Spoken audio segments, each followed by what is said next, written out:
Quero saudar os irmãos com a graça e a paz do Senhor Jesus. Amém. Emoções Redimidas é o nome de nossa nova série de mensagens. E a nossa intenção é olhar para os Salmos e entendermos como os seus autores lidam com as suas emoções voltados para Deus. Hoje pela manhã, o pastor José Roberto tratou um pouco sobre o medo e como o salmista conseguia lidar com os momentos de temor na sua vida. E agora à noite eu quero refletir brevemente com os irmãos sobre o descontentamento. E para isso, nós vamos ler o Salmo 119, versículo 33 até o 40. Salmo 119, versículo 33 ao 40. Nos diz o seguinte: ensina-me, Senhor, o caminho dos teus decretos, e os seguirei até ao fim. Dá-me entendimento e guardarei a tua lei, de todo o coração a cumprirei. Guia-me pela vereda dos teus mandamentos, pois nela me comprazo. Inclina-me o coração aos teus testemunhos e não à cobiça. Desvia os meus olhos, para que não vejam a vaidade, e vivifica-me no teu caminho. Confirma ao teu servo a tua promessa, feita aos que te temem. Afasta de mim o opróbrio, que temo, porque os teus juízos são bons. Eis que tenho suspirado pelos teus preceitos. Vivifica-me por tua justiça. Vamos orar mais uma vez? Senhor, com a tua palavra aberta diante de nós, pedimos que o teu Espírito Santo aqueça o nosso coração, abra os nossos olhos para enxergarmos a tua verdade. Nesse momento, assim como o salmista, nos versículos que lemos, nós pedimos, Senhor, inclina o nosso coração para a tua palavra, vivifica-nos e transforma-nos segundo a imagem de teu Filho Jesus. É nele que nós oramos. Amém. Nesse ano, fomos pegos de surpresa por uma pandemia que se espalhou pelo mundo, nos obrigando a aderir ao isolamento social. E de acordo com algumas pesquisas feitas desde o início da quarentena, houve um aumento de 40% nas compras online. Numa certa pesquisa, inclusive, 60% dos consumidores que responderam a ela dizem ter aumentado o volume das compras online. E esse aumento é até esperado, devido às precauções e aos cuidados do isolamento social. As pessoas não querem ou não podem ir às compras, ao mercado, ao shopping, preferem ficar em casa se resguardando e estão corretas em fazerem isso. Então acabam comprando online. Mas os psicólogos observam que há uma parte desse comportamento de consumo que vai além desses cuidados da quarentena. Muitos psicólogos, terapeutas, afirmam que o aumento do comportamento de consumo acontece justamente por causa do isolamento social que aumenta o nível de estresse de uma pessoa, levando-a a um comportamento compulsivo. Ou seja, como uma maneira da pessoa lidar com as suas ansiedades, com os seus medos, com as suas frustrações e traumas, com as suas inquietações e angústias nesse momento tão tenso da nossa vida, a pessoa passa a comprar mais e mais, mesmo sem ter necessidade. Tanto é que houve um aumento de cerca de 20%, pelo menos, no consumo de bebidas alcoólicas, na aquisição de cursos de aperfeiçoamento pessoal e de aparelhos eletrônicos. Mas percebam, irmãos, mais do que afirmar ou expressar o nosso estresse ou as nossas angústias, o comportamento consumista, muitas vezes, pode trazer à tona algo que está escondido no mais profundo do nosso ser, lá dentro do nosso coração, enraizado, o descontentamento. Na Bíblia, a ideia de contentamento, na maioria das vezes, está associada com posses ou com dinheiro, mas existem outras áreas da vida nas quais nós necessitamos estar contentes.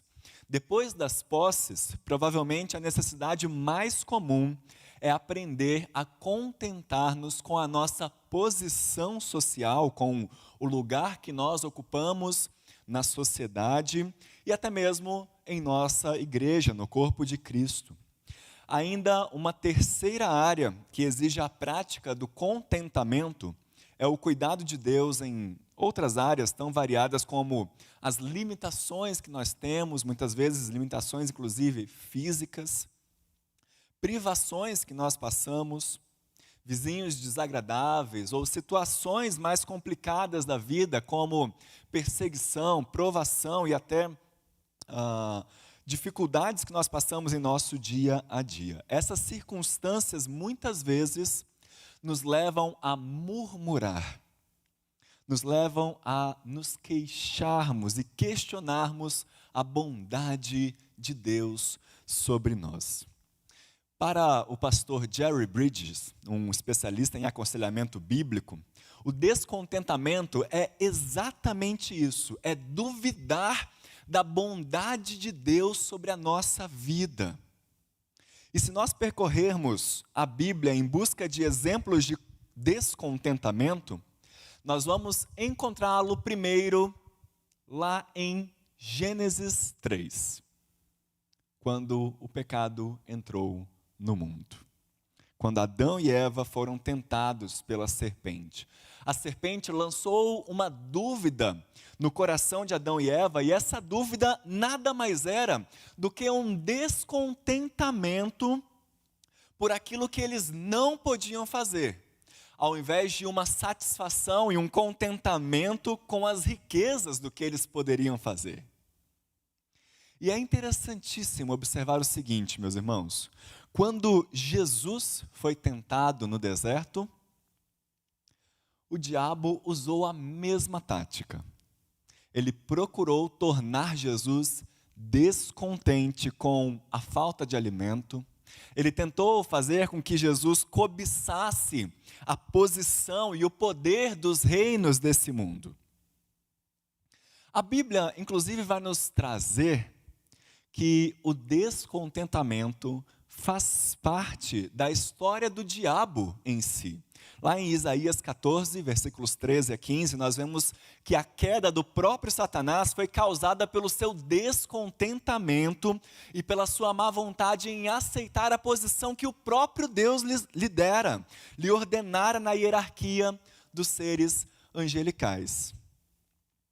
Então, nós podemos dizer que o descontentamento é uma insatisfação pecaminosa que geralmente vai ser externalizada, vai ser mostrada em nosso dia a dia, em nossa vida, em nossas atitudes, através da cobiça.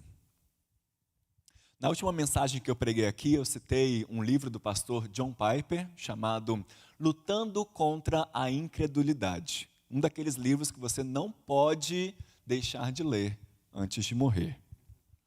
E neste livro, Piper trabalha a argumentação de que a pessoa descontente é aquela que deseja tanto algo a ponto de perder o seu contentamento em Deus, ou que perde o seu contentamento em Deus e começa a procurá-lo em outro lugar, em outra pessoa, em outras coisas. E é por isso que o descontentamento se manifesta na cobiça, porque ele revela os desejos do nosso coração. Quais são, então, os perigos do descontentamento? Por que é que nós somos tão incentivados pela Bíblia a não cobiçarmos? Inclusive, sendo este um dos 10 mandamentos, não cobiçarás. Piper cita 5 perigos da cobiça ou do descontentamento. O primeiro deles é que a cobiça nunca traz satisfação. A palavra de Deus sobre dinheiro, sobre posses, por exemplo, é que eles não satisfazem aqueles que os amam. Há pessoas, e nós provavelmente conhecemos, pessoas ricas que são miseráveis o suficientes no mundo para provar que uma vida satisfeita não vem por possuirmos coisas. Um segundo perigo, a cobiça sufoca a vida espiritual.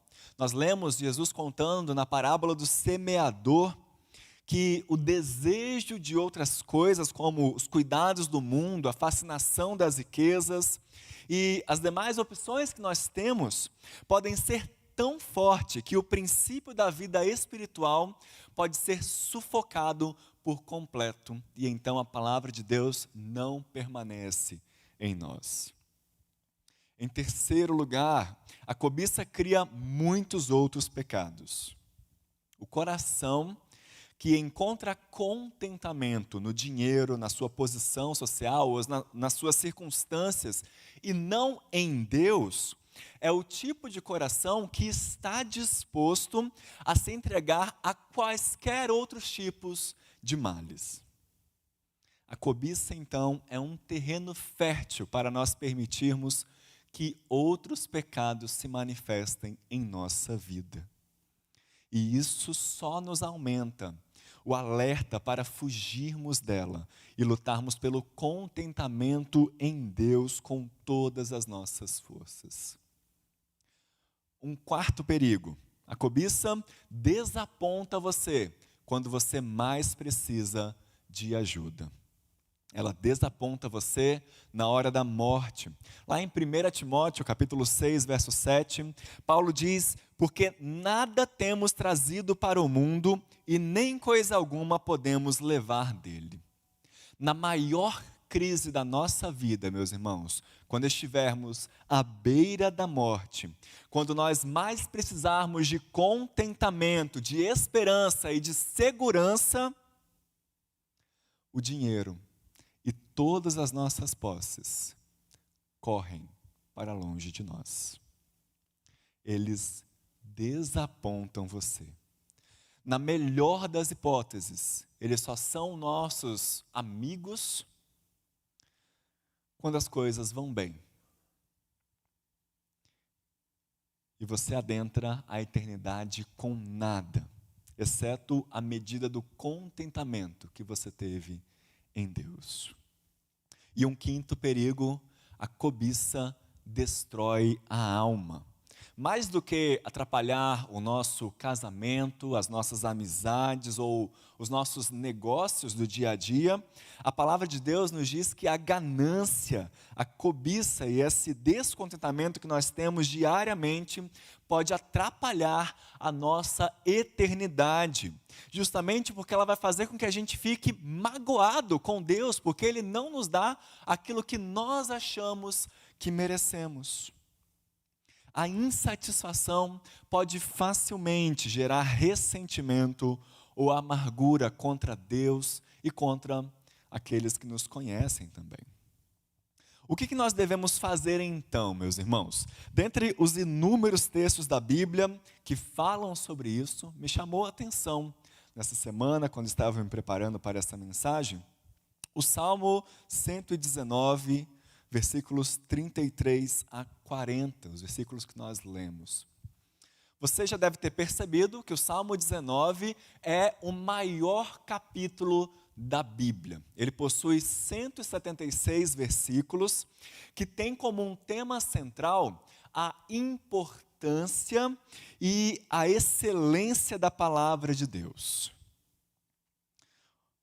Hoje de manhã nós vimos, na introdução feita pelo pastor José Roberto, que quando lemos os Salmos, nós percebemos e trazemos à nossa mente que eles formam um livro riquíssimo, uma coleção de orações e de cânticos que falam sobre a experiência dos diversos salmistas e da nossa própria experiência. É por isso que nós podemos olhar para eles e entender, tirar deles as riquezas da palavra de Deus para a nossa vida.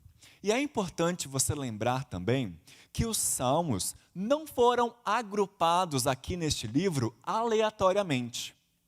Todos eles estão onde estão, seguidos e antecedidos por algum salmo, não de maneira aleatória, mas de maneira proposital. Um teólogo especialista em salmos chamado Palmer Robertson compara esse livro a uma grande montanha que você vai subindo pouco a pouco a cada capítulo, até chegar no ponto mais alto. E adivinhem qual é o ponto mais alto? Naturalmente, a gente tende a pensar que é o Salmo 75. Afinal, se são 150 salmos, a metade é o ponto mais alto. Mas não. Desde o início, todo o livro e os temas dos salmos vão se desenvolvendo num crescente para culminarem no Salmo 119. E ele é tão importante que, quando ele foi escrito na língua hebraica, ele foi pensado de forma acróstica, para facilitar a leitura e a memorização. Então, cada parte desse salmo, cada grupo de 6 ou 7 versículos desse capítulo, começa com uma mesma letra do alfabeto hebraico. Então, se você olhar aí na sua Bíblia, os versos 1 a 8, todos eles começam com a mesma letra, com a primeira letra do alfabeto hebraico, não português, o Aleph. Os versos 9 a 16, com o Bet, e assim por diante. Os versos 33 a 40 começam com a quinta letra do alfabeto hebraico. E esses versos nos ensinam que, através da palavra de Deus, nós podemos vencer o descontentamento. Através da palavra de Deus, nós podemos vencer o descontentamento. Deixe-me ler esses versículos novamente para você. Ensina-me, Senhor, o caminho dos teus decretos, e o seguirei até ao fim. Dá-me entendimento e guardarei a tua lei, de todo o coração a cumprirei. Guia-me pela vereda dos teus mandamentos, pois nela me comprazo. Inclina-me o coração aos teus testemunhos e não à cobiça. Desvia os meus olhos para que não vejam a vaidade, e vivifica-me no teu caminho. Confirma ao teu servo a tua promessa, feita aos que te temem.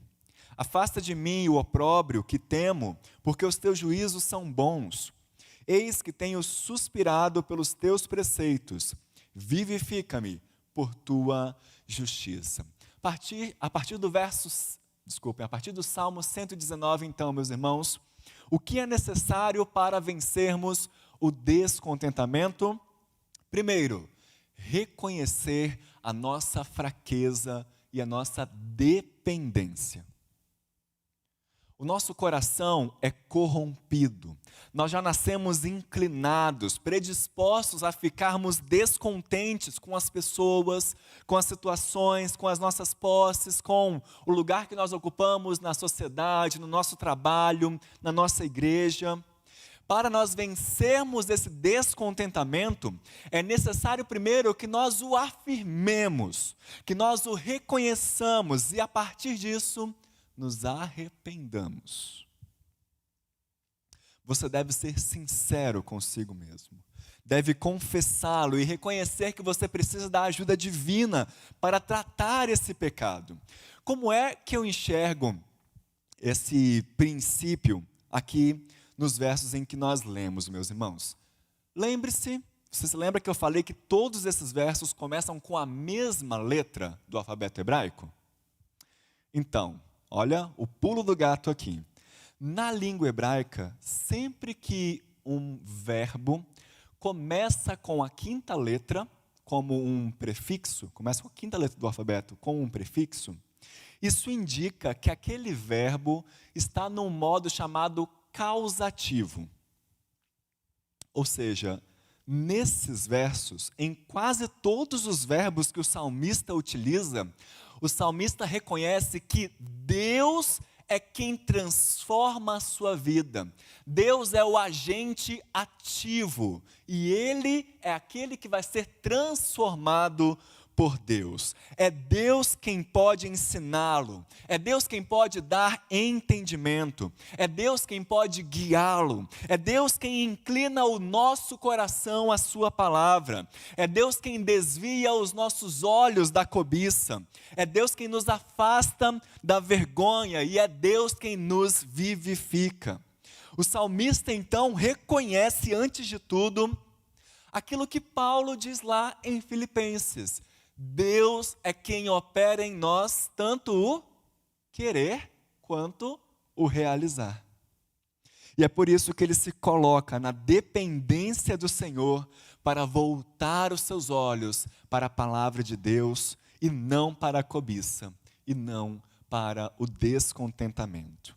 Ele reconhece que a solução para o seu problema com descontentamento está na palavra do Senhor e não nas coisas ao seu redor, não naquilo que ele pode comprar, não na posição social, não naquilo que prometem que vai trazer satisfação para ele, mas sim na palavra de Deus. Esse é o primeiro passo que nós podemos dar também, buscando vencer o descontentamento. Coloque-se diante de Deus e peça a Ele que o ajude, que volte os seus olhos para a sua palavra. Em segundo lugar, para vencermos o descontentamento, depois de percebermos ele em nossa vida e de nos arrependermos, reconhecendo a nossa dependência, nós devemos crer em Jesus Cristo. O salmista revela aqui que há algo na palavra de Deus que é diferente de todas as coisas que ele pode obter, de todas as coisas que prometem contentamento, que prometem satisfação à vida dele.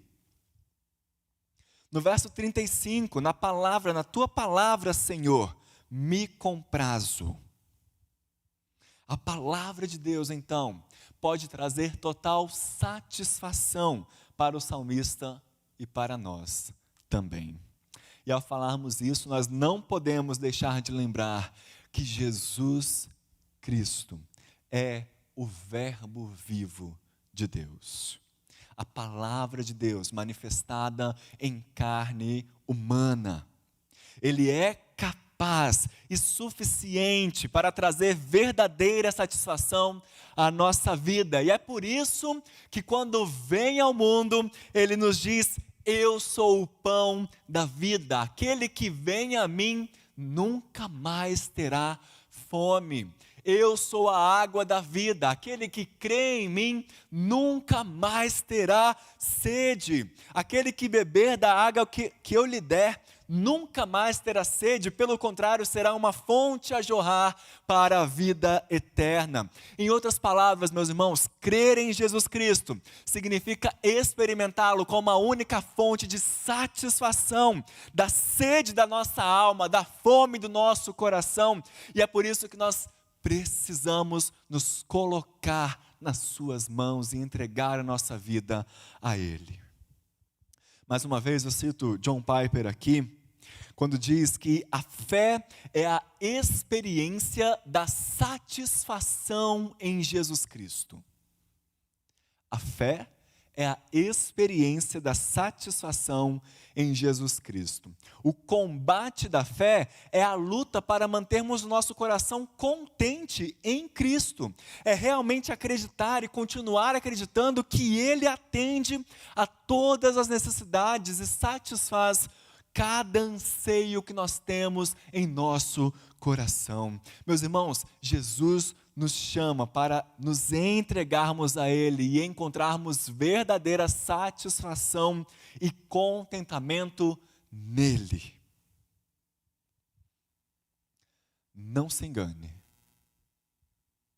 Aquilo que você compra não é capaz de te satisfazer. A sua posição social não é capaz de te satisfazer. Nem a sua casa, nem o seu carro, nem a sua família, nem a sua igreja, nem os seus estudos, nem a sua saúde. Somente Jesus Cristo pode trazer satisfação plena ao nosso coração. Só Jesus Cristo é capaz de te dar paz, satisfação e contentamento. E hoje Ele te chama para um relacionamento vivo e verdadeiro com Ele. Hoje Ele te chama para se entregar a Ele, para reconhecê-lo como o seu único representante diante de Deus, o seu Senhor e Salvador, e experimentar da vida eterna que Ele pode nos dar. Em terceiro lugar, para vencermos o descontentamento e a cobiça, nós devemos aprender o contentamento.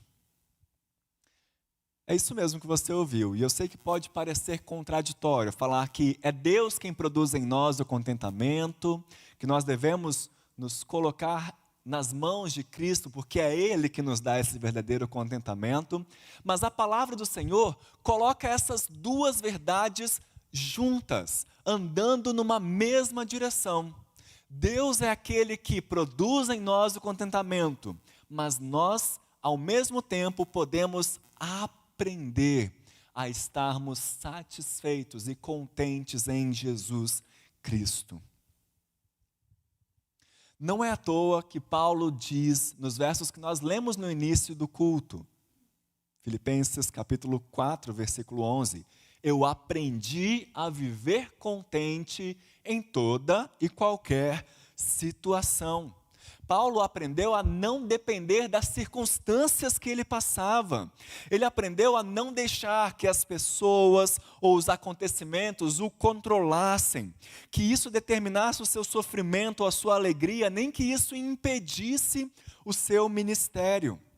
Ele se demonstrava e estava satisfeito em todo tempo, em todo lugar e de todas as maneiras, em Cristo Jesus. E a Bíblia nos diz que se Paulo pôde aprender isso, nós também podemos. Nós também podemos desenvolver esse contentamento em nossa vida. Então, eu quero trazer a partir disso, já encaminhando para o final de nossa mensagem, 4 maneiras pelas quais nós podemos aprender o contentamento. 4 maneiras pelas quais nós podemos aprender o contentamento. Primeira, nós aprendemos o verdadeiro contentamento pela meditação na palavra do Senhor. Vejam o que o salmista diz no versículo 36. Inclina-me o coração aos teus testemunhos e não à cobiça.